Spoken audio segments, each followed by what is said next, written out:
திருச்சி அருகே அதிமுக ஊராட்சி மன்ற தலைவி வீட்டில் 1 கோடி ரூபாய் பறிமுதல் செய்யப்பட்டுள்ளது. வாக்காளர்களுக்கு கொடுப்பதற்காக வைக்கப்பட்டிருந்த பணமா என தேர்தல் பறக்கும் படை அதிகாரிகள் விசாரணை நடத்தி வருகின்றனர். பணம் பதுக்கப்பட்டது ஏன்?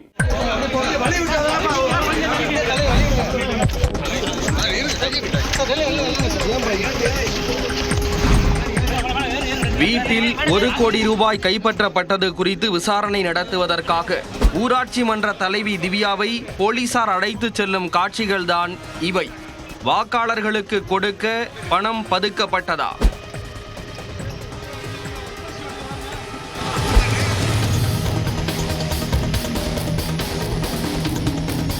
திருச்சி மாவட்டம் ஸ்ரீரங்கம் தொகுதிக்குட்பட்ட எட்டரை கிராமத்தைச் சேர்ந்தவர் அன்பரசன்.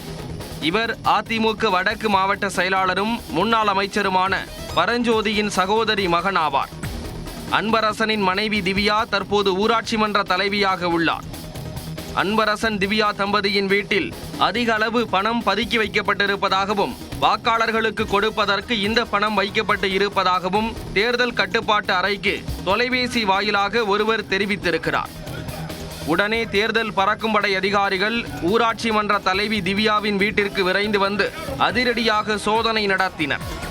சோதனையின் போது வீட்டில் கருப்பு நிற பேக் ஒன்றில் 500 ரூபாய் நோட்டுக்கட்டுகள் இருப்பதை கண்டுபிடித்தனர். மொத்தம் 1 கோடி ரூபாய் அதில் இருக்கும் என்று சோதனை நடத்திய அதிகாரிகள் தெரிவித்திருக்கிறார்கள். 10 லட்சத்துக்கும் அதிகமான தொகை பிடிபட்டால் வருமான வரித்துறையினருக்கு தகவல் கொடுக்க வேண்டும். எனவே தகவலின் பேரில் வந்த வருமான வரித்துறை அதிகாரிகள் 1 கோடி ரூபாய் பணத்தை பறிமுதல் செய்து கொண்டு சென்றனர். திவ்யாவை இரவோடு இரவாக அழைத்துச் சென்று விசாரணை நடத்திய பிறகு இரவிலேயே விடுவித்தனர். இந்த சம்பவம் நடந்தபோது திவ்யாவின் கணவர் அன்பரசன் முசிறி வழியாக காரில் சென்று கொண்டிருப்பது தெரிந்தது.